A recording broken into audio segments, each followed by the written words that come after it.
జై శ్రీరామ్. నమస్కారం అండి. అందరూ కూడా ఈ వీడియోని స్కిప్ చేయకుండా చూడండి. ఈ క్రోధీనామ సంవత్సరం అయిపోతున్నది. ఇక 2025 మార్చి 30వ తేదీ మనము కొత్త సంవత్సరంలోకి అడుగు పెట్టబోతున్నాం. శ్రీ విశ్వావసునామ సంవత్సరంలోకి మనము అడుగు పెట్టబోతున్నాం. ఈ గత ఏదైతే సంవత్సరాలు ఉన్నాయో, ఈ క్రోధీనామ సంవత్సరంలో మనం ఎలాంటి ఇబ్బందులు పడ్డాము, ఈ పేర్లకు తగ్గట్టుగానే క్రోధీనామ సంవత్సరము, వికారినామ సంవత్సరం. వికారినామ సంవత్సరంలో మహమ్మారి కరోనా వచ్చి మనకి ఎలాంటి సిచ్యుయేషన్ మనకి తెచ్చిపెట్టిందో మనకందరికీ తెలుసు. ఈ పేర్లకు తగ్గట్టుగానే మన జీవితాలకి కూడా చాలా ఇబ్బందులు మనకి వచ్చాయి. క్రోధీనామ సంవత్సరం, వికారినామ సంవత్సరం.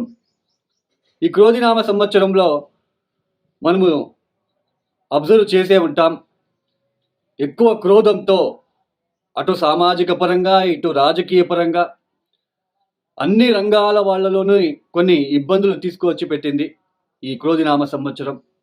క్రోధము, ద్వేషము. ఎందుకు ఇలా జరిగింది క్రోధీనామ సంవత్సరం అని మనం ఒకసారి తెలుసుకుంటే, ఎక్కువ శాతం గ్రహాలు ఎక్కువ రోజులు ఒకే ఇంట్లో ఉండడము.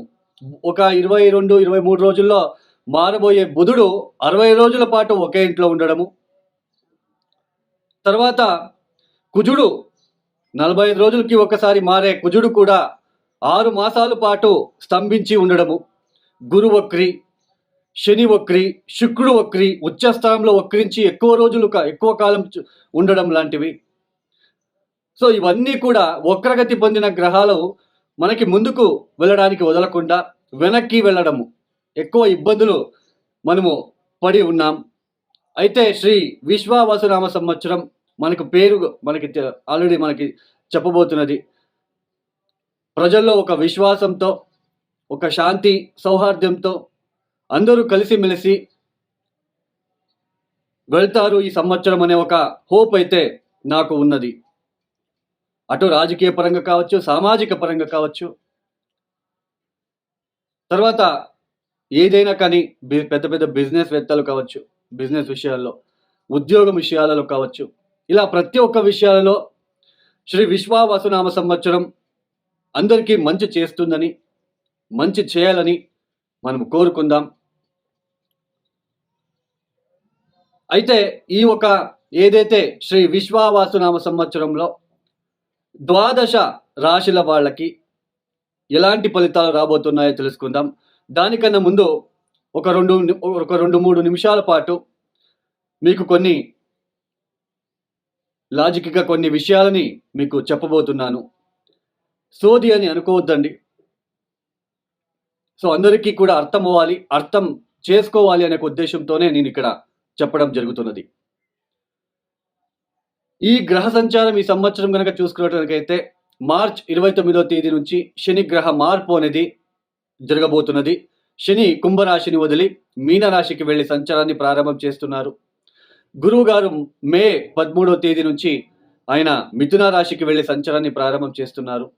రాహుకేతులు ఇద్దరు కూడా మే 18వ తేదీ నుంచి రాహు కుంభంలో, కేతు సింహరాశిలో సంచారాన్ని చేస్తున్నారు.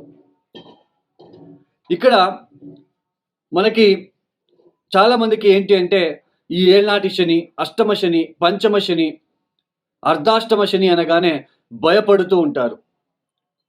ఆ భయపడుతూ ఒక జ్యోతిష్కుడి దగ్గరికి వెళ్తారు. ఇప్పుడు అన్ని రంగాలలో కూడా మనీ మైండెడ్ పీపుల్స్ ఎక్కువైపోయారు. వాళ్ళకక్కడ ఏ దశాభుక్తి జరుగుతుందో తెలియదు.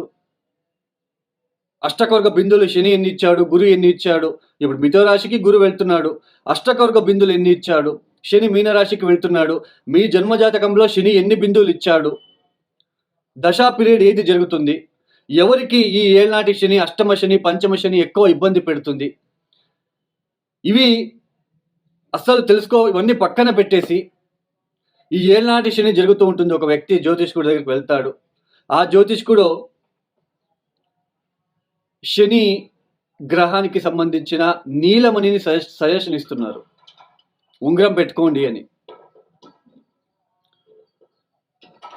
తర్వాత ఇక్కడ ఇంకొక విషయం ఏంటి అంటే, ప్రజల్లో కూడా అలాంటి భావన వచ్చేసింది. అంటే ఉంగరం పెట్టుకోగానే మన తలరాతలు మారిపోతాయి అన్నట్టుగా అనుకుంటూ ఉంటారు.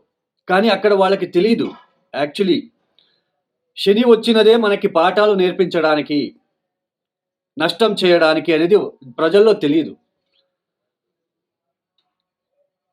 ఇక్కడ ఒక 20,000 రూపాయలు పెట్టి ఉంగరం కొనుక్కుంటాం కానీ రోడ్ సైడ్ మన టౌన్లో గోవులు వెళ్తూ ఉంటాయండి. ఆ గోవులకి ఒక అరటిపండు కూడా ఇవ్వలేము. అలాంటి ఒక పరిస్థితిలో అందరూ వెళ్తున్నారు. శని అనగానే భయం అనేది ఉంటుంది. ఆ భయంతో పెద్ద పెద్ద హోమాలు, జంప్ స్టోన్లు వేసుకుంటూ ఉంటారు. అవన్నీ పని చేయవు అనేది అందరూ కూడా గుర్తు పెట్టుకోవాలి.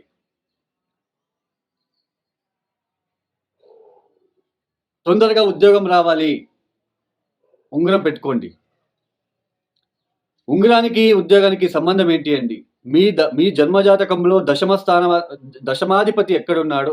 అమాత్యకారకుడు చాలా కీలకమైన పాత్ర అనేది వహిస్తుంది ఉద్యోగం విషయాలలో. తర్వాత ఈ భార్యాభర్తల మధ్య చాలా ఒడిదొడుకులు ఫేస్ చేస్తూ ఉంటారు. భార్యాభర్తలు ఇద్దరు కూడా చాలా ఇబ్బందులు పడుతూ ఉంటారు. పెళ్లి జీవితం చాలా ఇబ్బందులు పడుతూ చాలా కష్టాలతో వెళ్తూ ఉంటారు. ఇక్కడ ఒక చిన్న లాజిక్ ఉంటుంది. మీ జన్మజాతకంలో ధారాకారకుడు ఎవరు? మన కాలపురుష చక్రంలో ధారాకారకుడు ఎవరు అంటే శుక్రుడిని రిప్రజెంట్ చేస్తాం. బట్ ఒక ఇండివిజువల్ జాతకానికి వచ్చినప్పుడు ధారాకారకుడు ఎవరు అని కనిపెట్టి ఆ ధారాకారకుడికి కొన్ని పరిహారాలు, సింపుల్గా ఉండే పరిహారాలు చేస్తూ పోతూ ఉంటే మ్యారేజ్ జీవితంలో అప్పుడు కొంచెం మార్పు అనేది వస్తుంది. ఒకటి గుర్తుపెట్టుకోండి, జ్యోతిష శాస్త్రంలో పూర్తిగా కర్మని పోగొట్టుకోవడానికి అయితే లేదు అండి. అయితే ఆ కర్మని తగ్గించుకోవడానికి మాత్రమే ఉంటుంది. మనము దేవుడి గుడికి వెళ్తాం, దేవుడు మనకి శిక్ష ఇవ్వడండి. దేవుడు మనకి ఏది ఇబ్బంది పెట్టాడు. దేవుడు మనకి అయినంత మనకి మంచి చేయాలని చూస్తాడు. అయితే మనం చేసిన కొన్ని తప్పుల వలన మనకి ఈ లెసన్స్ని ఎవరు నేర్పిస్తారు అంటే నవగ్రహాలు. ఈ ఏళ్ళనాటి శని, అష్టమ శని, పంచమ శని వచ్చినప్పుడు మనకి ఆత్మస్థైర్యం చాలా ఇంపార్టెంట్. ఆత్మస్థైర్యాన్ని ఎలా చూస్తాం? మన జన్మ జాతకంలో లగ్న స్థానాన్ని బట్టి మనము ఎలాంటి సిచ్యుయేషన్ వచ్చినా కూడా ఎలా ప్రవర్తిస్తాము, మనం ఫేస్ చేయగలమా లేదా అనేది మన లగ్న కుండలి చెప్తుంది. అందుకే గోచారం వేరు, లగ్న చాట్ వేరు. ఇప్పుడు ఏళ్ళనాటి శని వచ్చింది, ఉద్యోగం పోయింది. ఉద్యోగం పోగానే మనము కుమిలిపోతామా, లేదా ధైర్యం పెంచుకొని మనం ఇంకొక ఉద్యోగానికి ప్రయత్నాలు చేస్తూ ఉద్యోగం సాధిస్తామా అన్నది దశాభుక్తి వలన, లగ్నాధిపతి వలన మనం తెలుసుకోవచ్చు. ఇప్పుడు ఏళ్ళనాటి శని, పంచమ శని, అష్టమ శని ఎవరికైతే జరుగుతూ ఉందో వాళ్ళకి దశా పీరియడ్ గనక, చంద్ర మహాదశ, శని మహాదశ గనక జరుగుతూ ఉంటే వాళ్ళకి ఎక్కువ ఇబ్బందులు తప్ప మిగతా వాళ్ళకి ఉండవు. అష్టకవర్గ బిందువులు కూడా మనం చూసుకోవాలి. ఇప్పుడు ఈ శని గురించి ఇప్పుడు అన్ని రాశుల వాళ్ళు ఒక చిన్న రెమెడీ చెప్తాను శని కోసము.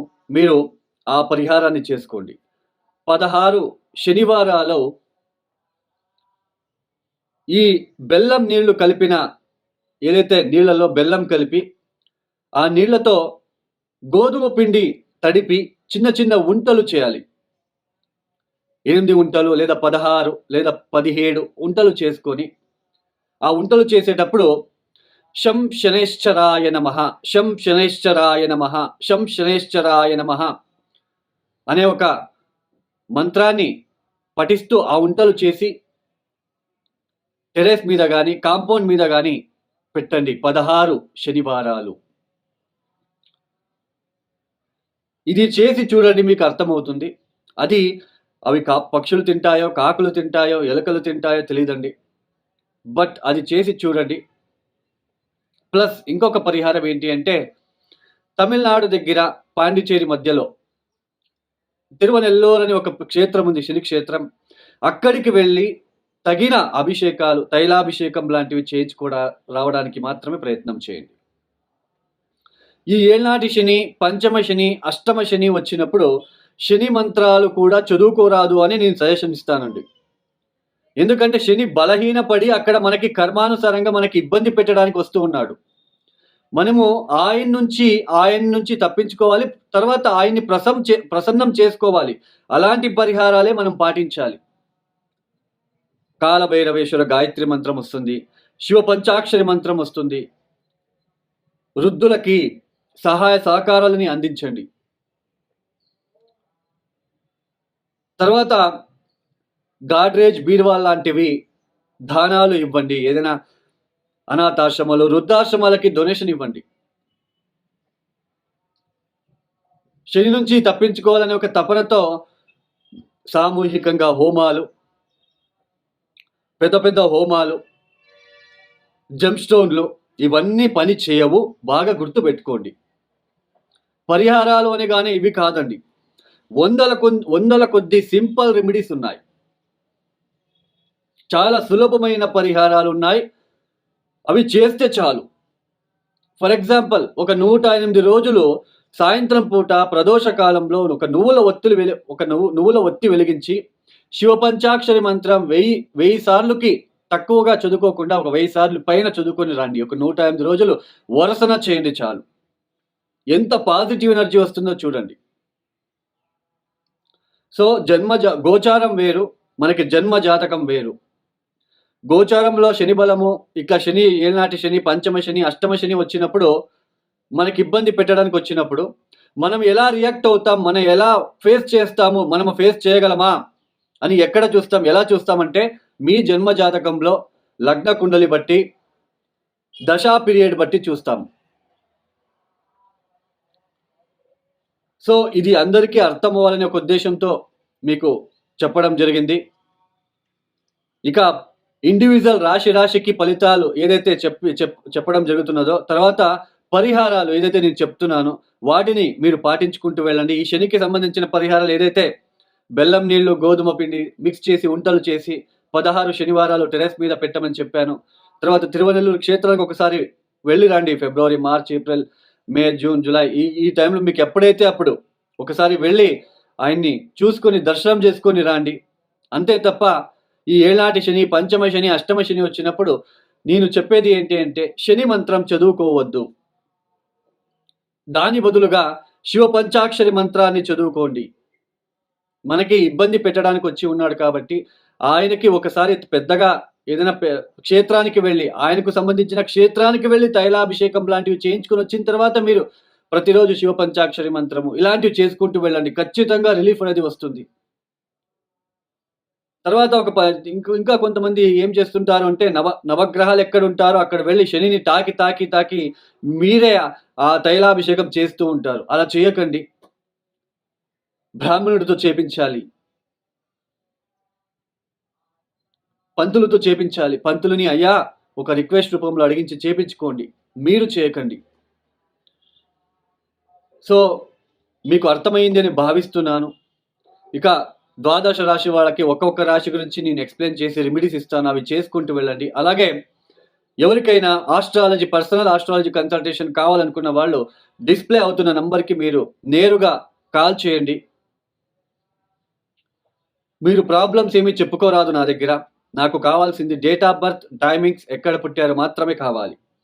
నేనే ఎక్స్ప్లెయిన్ చేస్తాను ఏ ప్రాబ్లంలో మీరు ఉన్నారు, ఎక్కువ ఏ విషయాల్లో మీరు ఇబ్బందులు పడుతూ వస్తున్నారు, మీ టోటల్ జాతకంలో ఏ ప్లానెట్కి మీరు ఎక్కువ రెమెడీస్ చేసుకుంటే మీ జీవితంలో కొంచెం బాగుంటుంది, రాబోయే రోజులు ఎలా ఉంటాయి, ఇలా ప్రతి ఒక్కటి ఎక్స్ప్లెనేషన్ చేసిన తర్వాత మీరు ఏదైనా క్వశ్చన్స్ అడగవచ్చు. స్వయంగా నేనే మీకు కాల్ పిక్ చేస్తాను. మీకు ఎవరికైనా పర్సనల్ ఆస్ట్రాలజీ కన్సల్టేషన్ కావాలనుకున్న వాళ్ళు కింద డిస్ప్లే అవుతున్న నెంబర్కి నేరుగా నాకు కాల్ చేయండి.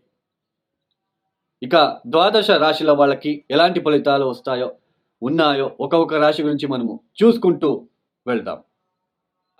శ్రీ విశ్వావసునామ సంవత్సరంలో ధనస్సు రాశి వాళ్ళకి ఎలాంటి ఫలితాలు రాబోతున్నాయో తెలుసుకుందాం. ఈ ధనస్సు రాశి వాళ్ళకి ఈ మార్చ్ 30వ తేదీ ఏదైతే యుగాది రోజు నుంచి కూడా శని చతుర్థ స్థానంలో సంచారం చేస్తున్నారు. ఇక గురువుగారు మే 13వ తేదీ తర్వాత 6వ స్థానం వదిలిపెట్టి సప్తమ స్థానానికి వెళ్ళి సంచారాన్ని ప్రారంభం చేయబోతున్నారు. ఇక రాహు కేతులు ఇద్దరు కూడా మే 18వ తేదీ నుంచి రాహు తృతీయంలో, కేతు నవమ స్థానంలో సంచారం.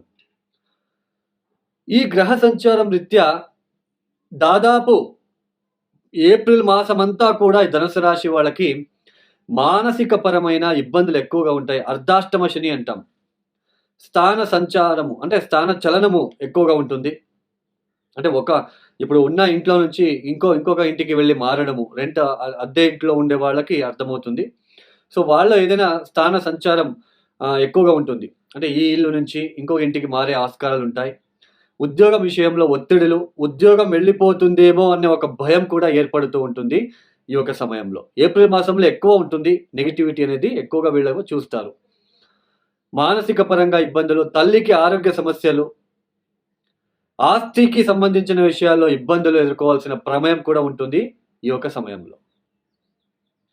అయితే అర్ధాష్టమ శని అనగానే భయపడకుండా అష్టకొర్గ బిందులు ఒకసారి చూసుకోండి ధనుసు రాశి వాళ్ళు. ఇప్పుడు మీన రాశికి శని వెళ్ళి సంచారం చేయబోతున్నారు. అష్టకొర్గ బిందులు గనక చూసుకోండి. అక్కడ గనక 4, 5, 6 ఇలా ఇచ్చి ఉంటే మేజర్గా ఇబ్బంది ఉండదు. 0, 1, 2 బిందువులు ఇచ్చి ఉంటే మాత్రం చాలా ఇబ్బందులు ఫేస్ చేయాలి. ఒకవేళ ఈ సమయంలో మీకు శని మహాదశ లేదా చంద్ర మహాదశ గనక జరుగుతూ ఉంటే ఆ ఒక ఇబ్బందులు తీవ్రంగా ఉంటాయి, ఇంకా ఎక్కువగా ఉంటాయని అర్థం. అయితే మే 13వ తేదీ తర్వాత మారబోతున్న గురువు సప్తమ స్థానంలో ఏదైతే మారబోతున్నారు కదా, సప్తమ స్థానంలో సంచారం ప్రారంభం చేస్తున్నారు కదా, ఆ ఒక సమయం నుంచి గురుబలం అనేది రాబోతున్నది ఈ ధనుసు రాశి వాళ్ళకి. అంటే ఒక పక్క శని నుంచి మనకు కొద్ది రోజులు ఇబ్బందులు ఫేస్ చేయాల్సిన ప్రమేయం ఏర్పడుతుంది. అయితే గురుబలం వస్తుంది కదా, గురుబలము రాహుబలం వస్తుంది కాబట్టి మీకు మంచి ఫలితాలు వస్తాయని అర్థం.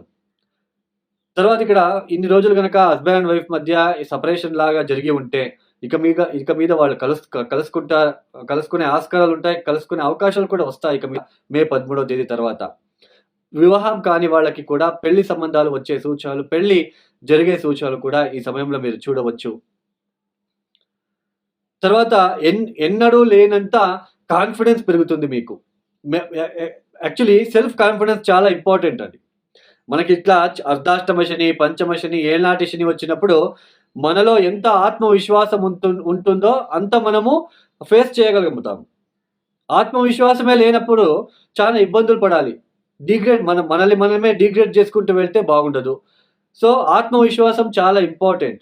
అది ఎలా చూస్తాం? మన లగ్న కుండలిలో చూసుకుంటాం. మీ హారోస్కోప్లో, మీ ఓన్ హారోస్కోప్లో చూసుకోవాలి. మీరు అర్ధాష్టమ శని, పంచమ శని, అష్టమ శని వచ్చినప్పుడు కుమిలిపోతారా, ఇబ్బందులు ఎక్కువ ఫేస్ చేస్తారా, లేదా ఇబ్బందులు వచ్చినా వాటి నుంచి ఓవర్కమ్ అవుతారా, అధిగమించి వాటిలో సక్సెస్ సాధిస్తారా అనేది ఎలా చూసుకుంటామంటే లగ్న కుండలి. అందుకే జాతకం చాలా ఇంపార్టెంట్. సప్తమ స్థానంలో ఉంటున్న గురువు మీ రాశిని చూస్తున్నాడు, లగ్నాన్ని చూస్తున్నాడు కాబట్టి ఆత్మవిశ్వాసం పెరుగుతుంది మీలో. శని నుంచి ఒక పక్క ఇబ్బందులు వచ్చినా వాటిని ఓవర్కమ్ చేసుకొని ముందుకు వెళ్తారు. అక్టోబర్ వరకు చాలా బాగుంటుంది. అంటే మే 13వ తేదీ నుంచి అక్టోబర్ వరకు కూడా ధనుసు రాశి వాళ్ళకి గురు సంపూర్ణంగా చాలా బలిష్టంగా ఉంటాడు. అక్టోబర్, నవంబర్, డిసెంబర్ మళ్ళీ కూడా గురువు కర్కాటక రాశికి వచ్చేస్తాడు. అప్పుడు కొంచెం మళ్ళీ ఇబ్బందులు పడాలి మీరు ఈ ఒక ధనుసు రాశి వాళ్ళు. అర్ధాష్టమ శని తర్వాత గురువు కూడా మారుతాడు. తర్వాత మళ్ళీ జనవరి నుంచి మళ్ళీ సప్తమానికి వస్తాడు, మళ్ళీ గురుబలం వస్తుంది. అప్పుడు కొద్దిగా మీకు మళ్ళీ పాజిటివ్ ఎనర్జీ వస్తుంది. తృతీయంలో రాహు, ఈ కమ్యూనికేషన్ స్కిల్స్ పెరుగుతాయి. మార్కెటింగ్లో పనిచేసే వాళ్ళు, మీడియా రంగంలో పనిచేసే వాళ్ళు, సాఫ్ట్వేర్ రంగంలో పనిచేసే వాళ్ళకి చాలా ప్లస్గా ఉంటుంది ఈ సంవత్సరంలో. మొత్తానికి ధనుసు రాశి వాళ్ళకి ఉద్యోగం యుగాది ప్రారంభం రోజు నుంచి కూడా ఉద్యోగం పోతుంది అన్న భయం ఏర్పడుతూ ఉంటుంది. ఏదో తెలియని భయము, లేజినెస్, మానసిక సంఘర్షణ లాంటివి ఉంటాయి. అయితే పోతూ ఎప్పుడైతే మే 13వ తేదీ తర్వాత గురుబలం రాబోతుందో అప్పటి నుంచి వీళ్ళకి కాన్ఫిడెన్స్ లెవెల్ పెరుగుతుంది. శని నుంచి ఒకవేళ ఇబ్బందులు వచ్చినా ఓవర్కమ్ అవుతారు, సక్సెస్ సాధిస్తారు. ఆ ఫీలింగ్ రాదు.